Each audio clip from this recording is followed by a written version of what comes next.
Michael. Welcome to the BlockHash podcast, episode 226. Pleasure to have you here. How you doing? I'm doing well, thanks, Brandon. How are you doing? Fantastic. Off to a good start, getting a lot done this week. So there's a lot I want to talk to you about Euler. Might even start with the name because it kind of catches me off guard a little bit. Um, Yeah, but before we do, tell me a bit more about yourself. I'm sure people are kind of curious who you are, what your background's like, what your story is. How did you kind of get into this space? yeah, sure. So I'm one of the co-founders of Euler. We can talk about the pronunciation in a bit, but Sure. we've been developing this protocol for about 18 months, and before this, I used to be an evolutionary game theorist. So I used to work at the University of Oxford Hmm. studying populations of things and how they change through time, and how strategies, behavioral strategies, as we describe them, of the different sort of cooperative and competitive aspects prosper in different kinds of environments. So, what should you do in a situation when you're faced with some social context? Should you decide to cooperate or compete with the other entities around you, and answering that kind of question in an evolutionary context in populations of things like bacteria, insects, populations of cells, even populations of human beings. Studying all those kinds of questions more from a theory side of things. That was my main day job before this. And of course, on an evening and on weekends and in my spare time, and maybe sometimes even during work hours, I used to dabble in thinking about blockchain tech and cryptocurrency. So I was first introduced to the concepts in, I think, 2015 by a friend of mine in Oxford. And I was a bit dismissive, to be perfectly honest. And then I got really excited about the space in 2017 when the bull market took off. And I was really interested in machine learning at that time. And I decided to try and write some trading bots and see if I could beat the market using bots. And I definitely didn't. That never happened for me. But I was essentially hooked at that point by the space as a whole, by the technology. And as things sort of became a bit more depressed over the following years, I stuck around and started to just play around with the technology more and build more and more stuff in hackathons and in my spare time. So that's actually how I got started with Euler, really, in I think early 2020. A protocol called Compound had just launched, which I was really interested in, and Uniswap was around as well, then gaining traction increasingly. And so really just before DeFi summer of 2020, yeah, I was just participating in a hackathon, building projects, and that's how I met my co-founders of Euler, and how things really took off from there. Nice. What would you say is like your first experience with blockchain? Was it at Oxford or was it sometime after that or was it a specific incident or did you buy something or what was it like? Yeah, so my friend who was he actually runs now an auditing company in blockchain. So he was actually consulting on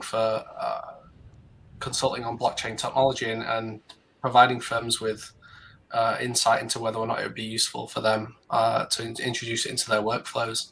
And I'd already heard about Bitcoin, so I knew about how Bitcoin worked at a very high level, I suppose. And I was really quite skeptical that blockchain technology would help companies with their workflows, tracking things and so on. So I was a bit skeptical. That was my first real, sort of the time I first got really into depth and thinking about blockchain stuff. And then, yeah, 2017, a good friend of mine, the best man at my wedding, in fact, Hmm. he'd actually moved out to Costa Rica, and he was working out there, and his company offered to pay him part of his salary in Bitcoin. And he talked to me about it, and my first response was, that seems a bit risky. But it was a small part of his salary, and it worked well for him, of course, because Bitcoin that year was starting to fly and really take off. So he talked to me more about it, and we would have conversations about Bitcoin during that period. And that's when I got more interested from a trading perspective. So that was really my first hands-on experience when I first bought some cryptocurrency. I can't remember what I bought initially, but a small amount of a basket of assets probably. I think I bought some ETH. I was probably on Coinbase. just a classic entry point for everybody. And then traded all sorts of stuff on trying to build these bots back on Binance and IDEX and a bunch of other exchanges back in the day. And I think it took me a long time, to be perfectly honest, to really appreciate the power of the technology, and especially of Ethereum, which I'm now a big advocate of. Yeah, I sure hope your friend held on to a lot of that Bitcoin at least over the last 4 or 5 years. It has gone up tremendously. Probably a good decision on his point to take part of his salary in Bitcoin. Yeah, it worked out really well. I mean, he did actually sell some back in the day when it first hit, $20,000 or whatever. So I think he wasn't too disappointed with his decisions then. So it definitely helped him establish a nice life in Costa Rica, I think, back then. So I don't know if he still holds any. I'm not sure, but I'm sure he's probably kicking himself a little bit about it. But no, that's awesome. That's good for him. yeah. I hear so many stories about that kind of stuff.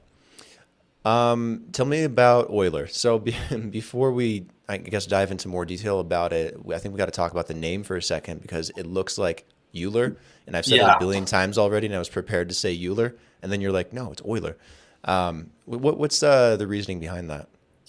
So yeah, Euler. The name is actually derived from this Swiss mathematician. He was probably the most famous mathematician of all time. He discovered an awful lot of the mathematics that underpins everything in modern day life. But one of the things he was very famous for, in particular, was studying the formula for compound interest, which is the type of interest that builds up when you constantly reinvest the interest that you're earning. Obviously, very important for a lending protocol. So there's that link there. So we decided Compound had already stolen the best name perhaps that you could choose for a lending protocol. We decided to go with Euler because it was of that sort of deep nerdy connection to the study of compound interest. Nice. It seems to, I think that fits pretty well actually. So that's actually a good call on your guys' part. Yeah, Tell me. it's only the only tricky bit is that no one knows how to Mhm. pronounce it, as you see. So I yeah, know you guys are gonna have to put something out there so people know that it's Euler and not Euler. yeah, we're not too sensitive about it, to be honest. I think It's it's fine. actually good marketing though. It's good marketing because it gets people to think about it. Yeah, that's true. I mean, it sparks a debate. But there's also this awkward thing where people pronounce it, and in my head, I'm kind of like, should I tell them or should I just shut up? Not sure about that. Yeah, well, I guess whatever for people works. Internally, you guys know. Yeah. So tell me what Euler does. What is it? What's the goal here? What are you guys trying to bring to fruition and accomplish? Yeah, so Euler is a lending protocol on Ethereum, and it tries to disintermediate lending and borrowing, particularly crypto assets. And what I mean by that is that it provides people with a way to lend to borrowers without having to arrange specific contracts, terms of engagement, repayment periods, and so on. Like many DeFi protocols, it simplifies that process by allowing people to lend to essentially a pool, and then the pool will lend back out to the borrowers. The borrowers will pay an interest rate. When they repay, will pay an interest rate back to the pool, which is then distributed to the lenders. So it's an extremely efficient way to establish a lending and borrowing service, and on the blockchain. And we're known for a few innovative features that don't exist on other lending protocols. We're especially known for our permissionless features, which allow people to lend and borrow lots of crypto assets. In fact, almost any asset that's an ERC20 token on Ethereum can be activated as a lending market on Euler in a permissionless fashion by anybody. So you could go on right now, Brandon, and activate a market of your choosing if you wished. We also have lots of other features that help both lenders and borrowers. So we have a novel type of interest rate mechanism that allows interest rates to be more capital efficient and reduces some of the governance overhead involved in running a lending and borrowing protocol in a secure way. We also have mechanisms that actually mean that borrowers, and especially large borrowers, institutional players, which is what a lot of the borrowers are, they're DeFi native institutions, end up suffering less when they get liquidated. So essentially making borrowing less risky and less costly for institutional players. and reducing what's called MEV on the protocol.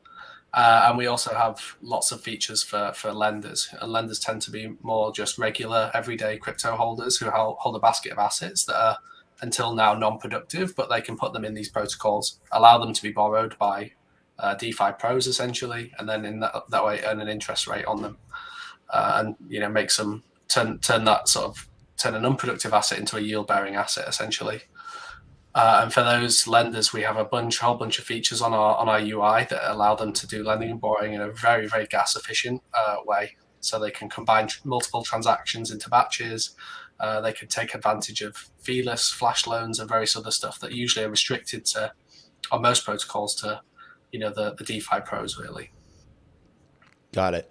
How does the lending and borrowing work through Euler? So if I wanted to use the platform, I had crypto or I had fiat, I don't know what your guys' on-ramps look like, but I wanted to use the platform. What's the process like?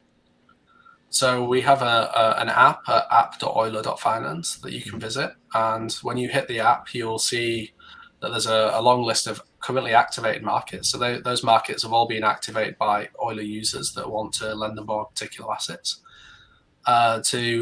To get started, you need to deposit some assets first, whether you're a lender or a borrower. If you're a lender, you simply deposit, and at that point, you immediately, that next second, will start earning interest, assuming that somebody's already borrowing from that market, essentially. What you're doing is actually depositing into a pool, which then generates, which is then earning interest from borrowers who essentially borrow from that pool and then will repay to the same pool. And the more that borrowers take out of the pool, the higher the interest rates tend to go, which means that the interest rates reflect the demand for borrowing out there in the marketplace. If you want to borrow on Euler and like on a lot of DeFi protocols that deal with lending and borrowing, you have to be over collateralized, which means that unlike when you in the real world, when you go to the bank and take out a loan or you borrow from using a credit card, here you actually need to deposit more value into the protocol than you take out in loans. So for instance, if you wanted to borrow some Ethereum, you wanted to borrow $800 of Ethereum, you might have to first deposit $1,000 worth of a stable coin like USDC in order to take out that borrow. What does that collateralization, I guess, limit look like? Does it have to be like $1 more? Does it have to be like twice the amount? I know it differs kind of from platform to platform, but what's your guys' limit there? Yeah, definitely. It's actually a really tricky thing to get right. I mean, the more essentially that you allow people to borrow against their assets, the more capital efficient the protocol becomes. But with that comes an increase in risk. So for instance, if you take out a loan with an $800 against $1,000, so a 0.8 collateral factor, and that borrowed asset increases in value very quickly, then that can create problems for the protocol because there's a chance that as the loan value is increasing, that the liquidators don't come in and essentially repay that loan on the borrower's behalf. So that's a crucial part of the process, and that's why these buffers exist. Essentially, is to allow enough time in the marketplace for liquidators out there to come in and repay loans on behalf of borrowers when prices on the markets change. So it actually varies asset to asset. How much can you borrow really depends on what you're depositing as collateral in the first instance, but on Euler, and this is one of our innovations actually, it also depends crucially on what you're borrowing. So if you, on many lending protocols, if you were to say deposit $1,000 worth of USDC, a stable coin, and borrow $1,000 worth of a different stable coin, try to borrow say $800 worth of a different stable coin, you would also similarly be able to borrow $800 of say a dog coin or some kind of meme coin. And now the problem with that, of course, is that meme coins tend to be very volatile. They can go up or down in value very, very quickly. Whereas the stable coin that you're borrowing is kind of flat. So actually the risks when you set a fixed collateral factor like that, as they do on other popular lending protocols, they don't really reflect the risks and the kind of implied volatility of the asset that you're borrowing. And that's something we do differently on Euler, which is part of the reason we're able to offer users access to way more lending and borrowing markets than other protocols. We actually try to quantify the risk of the asset that you're borrowing as well. So typically, if you're borrowing a dog coin or a meme coin, you'll have to be more heavily over collateralized than if you're just borrowing something that's also relatively stable. So that's a really long way of answering your question, which is to say that it depends. Got it. Yeah. Have you guys explored options other than collateralized loans, maybe metrics that involve credit or reputation or something along those lines? That's not really our bag, to be honest. It's not really our skill set, but I'm really Hmm. interested in that space and whether or not that's possible in a decentralized way. One of the ideas I do really like, I think when you do uncollateralized lending, what's true is that the essentially you are relying on always on some kind of risk score reputation. Hmm. And of course, in the real world, that reputation is enforced by a government or some kind of force as well. But in DeFi, you would really have it would really need to be enforced by just purely a reputation.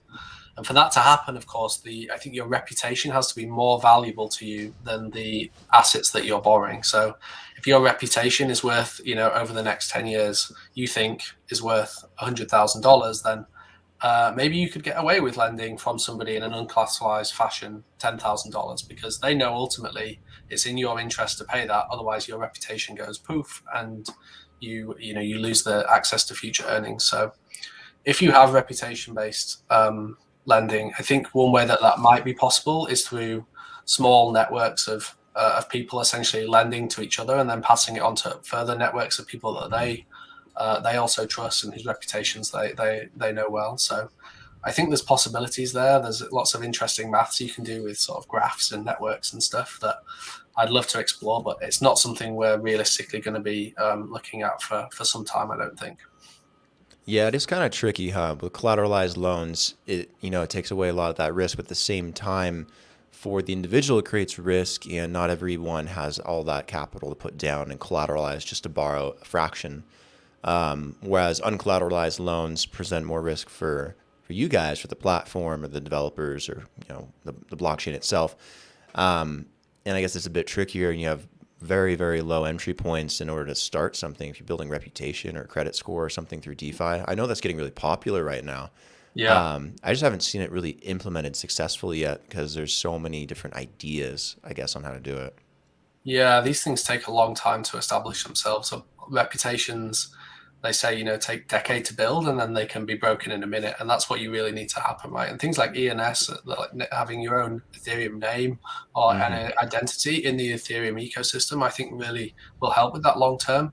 We'll also probably see like DeFi native institutional players lending and borrowing to each other. So I know like Maple, for instance, is working quite successfully with that kind of model right now. Obviously, those institutions have reputations that are very, very valuable, and so um, in that kind of on that kind of scale, peer-to-peer kind of uncollateralized lending maybe works well. But I do agree that it'll take some time for the more widespread mainstream kind of uncollateralized lending to take place in DeFi, and maybe that's not such a bad thing. I mean, one of the things people say about over collateralized lending though is that it's way more robust. The Hmm. DeFi ecosystem has to deal; it gets battered day after day with crazy market conditions, cycles that traditional finance could never possibly deal with, and yet DeFi still comes, is still standing and fine. And a big reason for that, even after 50% drops in the market and so on, is because ultimately things are over collateralized. And so the system just works very, very well. And it's very robust and very anti fragile to wild market movements and other crazy stuff that happen in DeFi. Yeah, I think my biggest concern that I have with uncollateralized loans is if it's not like highly regulated in any kind of way, or it's not like directly attached to your real world identity. Then I can see so many people building up addresses with reputations by just borrowing and paying it back, borrowing and paying it back over and over and over again, and then Yeah. turning around and selling it to someone that is high risk, that Yeah. decides to Exactly. take out a ton of money, and then they might not be able to pay it back. So that's another issue. Yeah, I guess that would be a kind of Sybil attack on a lending protocol, which is one of the hardest problems that DeFi's had to solve. Right, is like how do you, when things are sort of anonymized, how do you build a reputation? How do you identify a single address that belongs to a single individual? I think it's a really hard problem. So it's probably some way off in the future, and we'll see how it evolves. But I'm not expecting to see anything anytime soon. To be honest, myself either. Yeah, likewise. What kind of assets do you guys allow people to borrow? I know you mentioned stable coins. I'm sure, stuff like Bitcoin is in there, but what other types of cryptos can they borrow if they're choose to do so? So on Euler, we have we essentially put things in different tiers, and the three tiers that we have allow you to do various different things with them. Ultimately, lending and borrowing, core lending and borrowing is we support any asset on Ethereum. Ultimately, right now, people have activated 43 different lending and borrowing markets on Euler. So you have 43 assets there, which of course include stable coins, like Bitcoin, but also some quite exotic things. We've got SHIB on there, which is a meme coin that you probably wouldn't expect to see on other popular lending protocols. We've got a whole variety of stuff, to be honest, and we expect that just to keep growing as people come into the market and activate new lending and borrowing markets for assets that they hold or that institutional players in the market want to borrow. So it's really up to anything. What we do restrict is the assets that you can use as collateral on the protocol are quite restricted, and for something to become a collateral asset, so something you can borrow against, that asset needs to go through a governance procedure. So you can activate any lending and borrowing market, but if you want to activate a collateral market, you essentially have to submit a proposal to the DAO governance structure and say, look, this asset is not that volatile. It's fairly risk-free in terms of the development team and the code, and it's been around for a while, and it's traded on lots of markets and so on. It's highly liquid. I think that's essentially what's required of a collateral asset. Is we need to minimize risks. Anything that can be used on collateral on a generalized lending market like Euler puts systemic risk on the entire protocol, and the whole house of cards can come crumbling down if you activate the wrong thing as collateral. So we're very, very risk averse to things being listed as collateral. On the other side of things with lending, if someone wants to lend out crypto and earn interest on that over time, what determines those rates? Is it based on how much they lend out? Is it based on how long they're lending it out, or what specifically they're lending out? How does it work? How's that determined?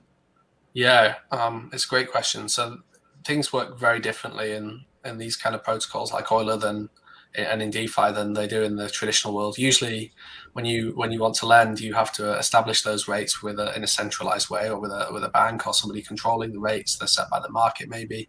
But overall, it's quite a centralized process with lots of overhead and sort of peer-to-peer interactions. In DeFi and on Euler, you essentially lend to the pool and you accept whatever rate the market is going to generate for you. You just assume that there's some market rate for borrowing right now that's going to be paid, and you accept the equivalent lending market rate. And so how does this work in practice in the pool? We deposit some assets into the pool. Let's say there's $1 million worth of assets in the pool right now. The simplest way to set the interest rate, and this is one of the models we use on Euler, and it's also popular on other protocols, is essentially that as more borrowing goes, as more assets get taken out of the pool from borrowing, the interest rate just goes up linearly as a function of how much assets have been taken out of the pool. So if 50% of the pool is being utilized by borrowers, then the interest rate will be half as much than if the pool is 100% utilized by borrowers. And as a lender, that interest rate is just going to change over time. It's very, very volatile. But of course, if you put it in there for over the long term, you can expect to get a fair market rate for the assets that you provided and the lending. And that interest is accruing perpetually every single second on Euler. It's constantly reinvested as well. So the interest itself is compounding. And I think it's Einstein said compound interest is maybe the eighth wonder of the world or something. It's a very, very powerful force when you constantly compound the interest that you're accruing and reinvest it essentially into the pool. So long-term lenders will always do quite well from compound interest. We do have a new type of model that we innovated and developed for Euler that we call reactive interest rates. And what this does is it says, well, from this pool, how much do we actually want? How much borrowing do we actually want from the pool? Clearly, if there's zero borrowing from the pool, then the lenders aren't earning anything because there's no interest being paid. And if the entire pool is out in borrows and out in loans, then that's not great either, because as a lender, you want to be able to withdraw whenever you want. And if the entire pool's been drained by borrowers, then that means that there's no availability for assets to be removed at that time.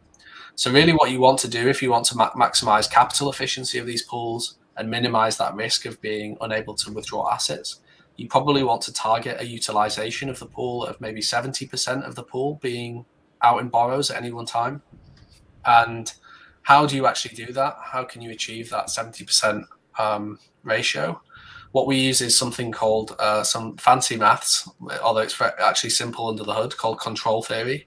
Mm-hmm. And it's the same kind of maths that's used and the same kind of mechanism that's used to regulate the temperature in your house. It's essentially like a thermostat that changes the interest rate in reaction to the utilization of the pool. So if the pool if it's gone up way past 70%, then the interest rate really starts increasing quite quickly over time.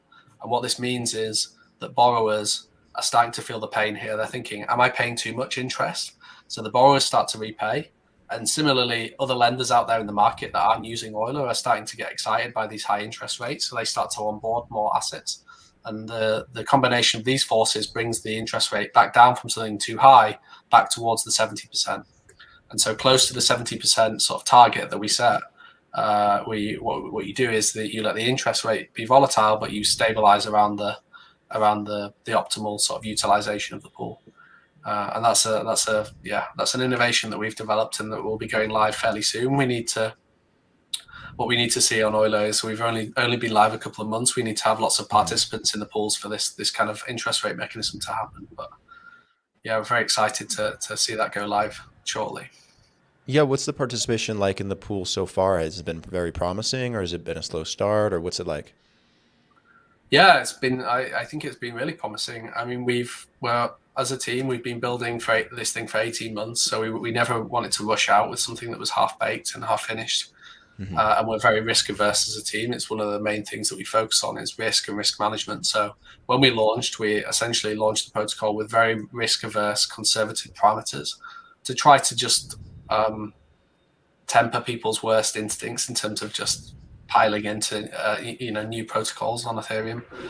And in spite of that, we've seen really steady growth in user numbers. We've currently got around $100 million locked in 100 million borrows and 100 million in deposits in the protocol, I should say, with around half of that or a third of that out in borrows at the moment. So it's been fairly steady, and I think there's been around 3,000 unique addresses that have tested the protocol in the last couple of months. So yeah, things are going really well. And ultimately, now we're at a point where we're starting to feel a bit more confident with how the protocol's been running. We've had this $1 million bug bounty live for a few months and had no reports.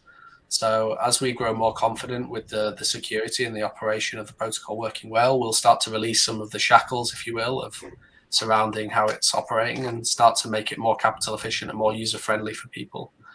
And that process is going to start really soon. We've just started to add some new collateral assets, for example. We started initially just with stable coins. We recently activated Bitcoin, wrapped Bitcoin as a collateral asset.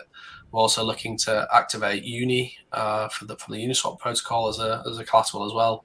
So that process will be ongoing, and slowly and surely you'll see, I think, more the protocol displaying more of its capabilities to users, and it become more of a useful asset for them.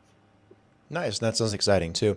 One more question, then we'll kind of start wrapping things up. I know you mentioned you guys have a token and liquidity mining coming out as well. Tell me a bit more about that. Yeah, so like a lot of protocols, ultimately the goal here is to decentralize this thing and make sure that the community, the people that are using this protocol and deriving benefit from it, have a say in how this thing works in the future. And so the best way to do that, I think, is to establish a decentralized governance module for the protocol. And so that's the next thing on our agenda. Right now as a team, we're kind of controlling operations and having just deployed the thing. And ultimately we want to establish a control for people and its users. So we're going to start distributing oil tokens to the protocol's users in the next few weeks. And if people want to say then in how Euler's run, they can then make proposals to the DAO governance module and say, look, As a protocol user, I'd really value it if XYZ token was activated as a collateral on the protocol. And they can then put that to the community, and they can have a debate about it and see whether or not they can, whether or not it's appropriate for the protocol to do that. But yeah, the plan here is ultimately to take quite a big chunk of the total supply of the governance tokens, 25%, and hand that back to the protocol's users over the next 4 years, so on an ongoing basis. And ultimately, the way that this will happen is that if you're a borrower on the protocol, then you'll be given governance tokens as a kind of rebate, I suppose. You're mining the ability to vote on how the protocol will work in the future, and which markets will be eligible for those. Tokens. Well, we're going to actually implement a kind of gauge-like system. People might have seen something similar with Curve. We have a new design for this on Euler, where essentially up to 10 markets initially will be eligible to receive these tokens, these governance tokens, and we're going to distribute to those 10 markets based on people's voting on which those markets should be and how much each of those markets should get. So early oil token holders, early governance voters will have quite a large impact in which communities are in the future able to have a say in how the protocol runs. So yeah, we're really looking forward to welcoming people on board that process and essentially getting involved with how the DAO will operate in the future. Nice. Yeah, this is exciting. Very exciting stuff, man. Tell me, where can people go if they want to start using Euler and they want to get involved and they want to start borrowing and lending? So our website is euler.finance, and the app is app.euler.finance. And I think I would really encourage people to read our white paper as well, which can be found at docs.euler.finance. You can see the theme here. So there would be 3 great places to start if people want to know more about how the protocol works and get started with using it. What about you? On your social media?